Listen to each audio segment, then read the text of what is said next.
इस वक्त पाकिस्तान से नए युद्ध की बातें लगातार चल रही, लेकिन आप इस बात को भी समझिए कि नरेंद्र मोदी ने ऑलरेडी एक मोर्चे पर युद्ध छेड़ा हुआ है, और यह मोर्चा है देश के अंदर बैठे दुश्मनों से, चाहे आतंकी हो या नक्सली। नरेंद्र मोदी दोनों के सफाए में जुटे हुए हैं। दिल्ली ब्लास्ट पर साफ साफ कहा गया कि पाताल से भी ढूंढकर मारेंगे इनको। आज ही नक्सलियों का सबसे बड़ा कमांडर मारा गया, तो यह बात भी नरेंद्र मोदी ने क्लियर कर दी कि देश के दुश्मनों से लड़ाई में जो बात वो कह रहे हैं वो करके दिखा भी रहे हैं। और इसका सीधा मतलब यह है कि नरेंद्र मोदी इस वक्त मसूद अजहर, हाफिज सईद से लेकर बड़े बड़े आतंकियों का डेथ वारंट तैयार करने में जुटे हैं। क्योंकि दिल्ली ब्लास्ट में जो नए खुलासे हो रहे हैं, जिस तरह से पाकिस्तान के इशारे पर चलने वाले आतंकी संगठनों से कड़ियां धीरे धीरे जुड़ने लगी, उसमें देर सवेर होगी, लेकिन पाकिस्तान का नंबर आने वाला है। आज हम आपको दिल्ली ब्लास्ट पर बड़े खुलासे के बारे में बताएं कि कार में खुद को उड़ा लेने वाला वो जो सुसाइड बॉम्बर था उमर, उसका कौन सा वीडियो आ गया है जो मसूद हाफिज का डेथ वारंट बन जाएगा क्या। आज यह भी बात होगी कि दिल्ली ब्लास्ट के नए नए खुलासों के बाद नरेंद्र मोदी से घबराए मुनीर ने कैसे शहबाज से न्यूक्लियर बटन अपने हाथ में ले लिया है। लेकिन मुनीर शहबाज के साथ ऐसा क्या हो गया कि भारत ठोकने जाएगा तो पाकिस्तान लड़ नहीं पाएगा, यह भी आपको बताऊंगा। लेकिन पहले जिस तरह से देश में हलचल मची हुई है, नरेंद्र मोदी जिस बड़े मोर्चे पर लड़ाई लड़ रहे हैं, उसकी एक झलक देखिए।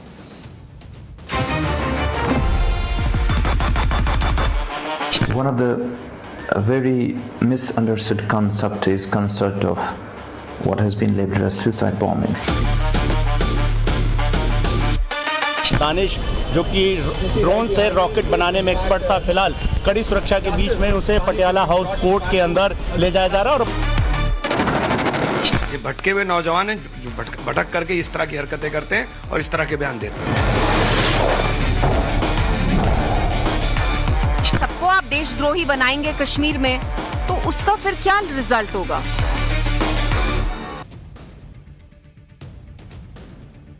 देखिए, ब्लास्ट तो दिल्ली में हुआ था, लेकिन इसने पाकिस्तान को हिला रखा, क्योंकि दिल्ली ब्लास्ट में जो नए खुलासे हो रहे हैं उनसे मसूद अजहर और हाफिज सईद जैसे आतंकियों का डेथ वारंट तैयार होता जा रहा है।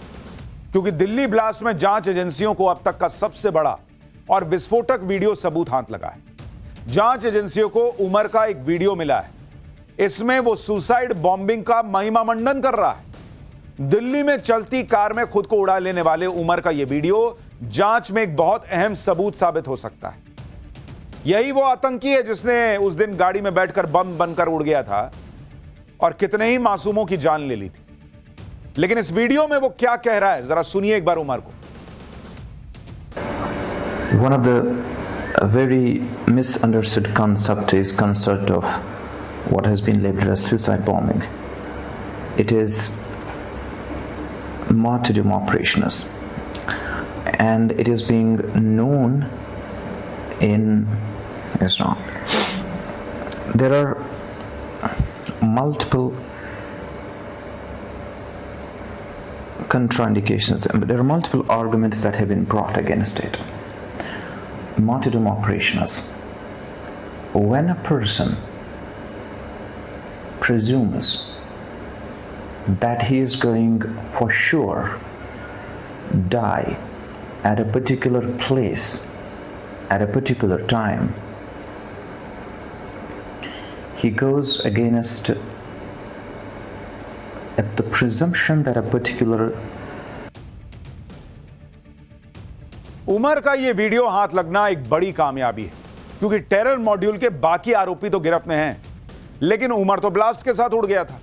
इसलिए उसका पुराना वीडियो, उसका मोबाइल, उसकी बाकी चीजें अब धीरे धीरे सच को सामने ला रही हैं। जांच एजेंसियां अब यह पता लगाने में जुटी हुई हैं कि यह उमर ने वीडियो बनाया कब और रिकॉर्ड कहां पर किया। वीडियो को देखकर ऐसा लग रहा है कि उमर पहले से लिखा कोई संदेश पढ़ रहा है। इससे सवाल यह उठता है कि क्या उमर किसी के आदेश पर पहले से लिखा संदेश पढ़ रहा था। जांच एजेंसियां यह भी पता कर रही हैं कि क्या यह वीडियो ब्लास्ट से कुछ दिन पहले का ही तो नहीं है। सवाल यह भी है कि वीडियो में उमर अंग्रेजी भाषा में सुसाइड बॉम्बिंग की बात क्यों कर रहा है। क्या ऐसा किसी खास मकसद से किया गया? शुरुआती जांच में यह पता चला है कि उमर अल फलाह यूनिवर्सिटी के कैंपस में रहता था और उमर का कमरा बिल्डिंग नंबर 17 में था। इसलिए ऐसा शक है कि यह वीडियो अल फलाह यूनिवर्सिटी के कैंपस में ही बना हो, यह संभव है। वीडियो के आखिर में उमर अपने कमरे की खिड़की भी दिखा रहा है, जिससे यह लग रहा है कि यह वीडियो किसी ऊपरी मंजिल पर बनाया गया है। लेकिन सबसे बड़ी बात यह है कि वो सुसाइड बॉम्बिंग को सही बता रहा है, उसका महिमा मंडन कर रहा है, कह रहा है ये तो इस्लाम में ठीक है, और साथ ही आप देखिए कि वो इसको जस्टिफाई करने का प्रयास कर रहा है कि ये तो शहादत का काम है। मतलब जो सुसाइड बॉम्बिंग करके उड़ जाए, दूसरों को मार दे, वो इनकी नजर में शहीद है, तो ये अपनी नजर में शहीद हुआ है ये। और अभी तो सिर्फ उमर का एक वीडियो सामने आया है। आप सोचिए इसने क्या क्या किया होगा और ऐसे कितने उमर बैठे होंगे भाई। हो सकता है अभी कुछ और वीडियो, कुछ सबूत और सामने आए, क्योंकि जांच एजेंसियों के हाथ उमर का मोबाइल फोन लग गया है। यह वो मोबाइल फोन है जो उमर ने अपने भाई को दिया था और कहा था कि अगर उसका नाम न्यूज में आए तो तुरंत इस फोन को नष्ट कर देगा। दावा है कि उमर ने अपने भाई जहूर इलाही को यह कहा था कि वो इस फोन का डेटा डिलीट करके इसे पानी में डाल दे। उमर ने अपने भाई को यह फोन तब दिया था जब वो 26 से 29 अक्टूबर के बीच कश्मीर आया था, यानी ब्लास्ट से कुछ दिन पहले ही सब हुआ था। इसका मतलब यह है कि उमर के इस फोन में वो राज छिपा है जिसे उमर किसी भी कीमत पर छिपाना चाहता था। वो नहीं चाहता था कि यह राज दूसरों के हाथ लगे। हो सकता है उमर के इसी फोन में पाकिस्तान के आतंकी संगठन से कनेक्शन के सबूत मौजूद हो, ऐसे सबूत जो पाकिस्तान को फिर बेनकाब कर दे। जांच एजेंसियों ने उमर के भाई को पकड़ा था। पूछताछ में उसने उमर के राज उगले और फोन के बारे में बताया। उमर के भाई की निशानदेही पर जम्मू कश्मीर पुलिस के हाथ उमर का फोन लगा। हालांकि फोन डैमेज हो गया है, लेकिन फॉरेंसिक एक्सपर्ट्स ने कुछ डेटा रिकवर कर लिया है। शुरुआती डेटा से पता चला है कि उमर बहुत कट्टर सोच वाला था। वो सुसाइड बॉम्बिंग से जुड़े आईएसआईएस और अलकायदा के रेडिकल वीडियोस देखता था। अब आप सोचिए कि जिन आतंकियों के रग रग में कट्टरता दौड़ रही है, जो धर्म के नाम पर सुसाइड बॉम्बिंग को जायज ठहराने की कोशिश कर रहा है, ऐसे हार्डकोर आतंकियों में भी हमारे यहां के नेताओं को भटके हुए नौजवान दिखने लगते हैं। कांग्रेस सांसद इमरान मसूद को सुनिए जरा, जो उमर जैसे आतंकियों को भटका हुआ नौजवान बता रहे हैं। इसके अलावा पीडीपी की एक नेता को सुनिए जो इस हालत के लिए मोदी सरकार की कश्मीर नीति को दोष दे रही। सुनिए जरा इन लोगों को। देखिए, ये ना तो कोई प्रीचर है कि ये इस्लामिक विद्वान है। ये भटका हुआ एक आदमी है जिसका इस्लाम से कोई लेना देना नहीं है। इस्लाम के अंदर सबसे पहले तो खुदकुशी हराम है। खुदकुशी किसी सूरत भी जायज नहीं है। मौत और जिंदगी अल्लाह के हाथ में है और अल्लाह की दी हुई चीज को आपको लेने का इख्तियार नहीं है। और ऐसे भटके हुए लोगों को समझ में आना चाहिए कि इनका इस्लाम से कोई लेना देना नहीं है, ना इस्लाम से इनका कोई वास्ता मतलब है। ये भटके हुए नौजवान हैं जो भटक करके इस तरह की हरकतें करते हैं और इस तरह के बयान देते हैं। तो आप अगर सबको पनिश करेंगे, सबको आप देशद्रोही बनाएंगे कश्मीर में, तो उसका फिर क्या रिजल्ट होगा? और मैं और एक चीज कहना चाहती हूँ कि 2019 से जो यहाँ इंडियन गवर्नमेंट क्लेम कर रही है कि यहाँ नॉर्मल सी है, यहाँ पूरा एक नॉर्मल माहौल हो गया है, ये कौन सा नॉर्मल सी है? It is a matter of great concern कि इसमें डॉक्टर्स वर इन्वॉल्व। जैसे अब पुलिस अपना वर्जन कह रही है कि white collar doctors were involved in this whole network, जो इनको मॉड्यूल मिला। आप मुझे बताइए, एक डॉक्टर ऐसा कारनामा क्यों करेगा? दैट मीन्स कि कहीं ना कहीं यहाँ something is very very wrong, but they don't want to see what is wrong. Kashmir में कुछ रॉन्ग नहीं है मैडम, आपके दिमाग में रॉन्ग चल रहा है। आपकी पॉलिटिक्स रॉन्ग दिशा में जा रही है। आपको समझ में नहीं आ रहा कि आप क्या कह रही हैं। कह रही हैं डॉक्टर कैसे आतंकी बन सकता है। मतलब डॉक्टर की गलती नहीं है, डॉक्टर में कोई कमी नहीं थी, वो तो आतंकी बन गया क्योंकि सिस्टम खराब है। कश्मीर में हालात खराब हैं, कश्मीर में हालात खराब हैं। डॉक्टर उस वजह से आतंकी बना, तो उसको बाबरी मस्जिद का बदला क्यों लेना था? बोलता कश्मीर का बदला लेना है। 6 दिसंबर प्लान कर रहे थे ये लोग, बाबरी की बातें चल रही थी इनकी, दिमाग में बाबरी भरा है, उससे निकल नहीं पा रहे। और कश्मीर के हालात मैडम के हिसाब से खराब हैं। क्यों? क्योंकि इनको वोट नहीं पड़ रहे वहां, इनकी पार्टी को वोट नहीं पड़ रहे वहां पर, इनकी पॉलिटिक्स खत्म हो रही है। इसलिए ये वो नेता हैं जो मोदी विरोध में आतंकियों का भी बचाव करने लगते हैं, उन्हें पीड़ित बताने लगते हैं, उन्हें हालात का मारा बताने लगते हैं। वैसे तो कहेंगे आतंक का धर्म नहीं होता, लेकिन बचाव फिर क्या देख के कर रहे हैं?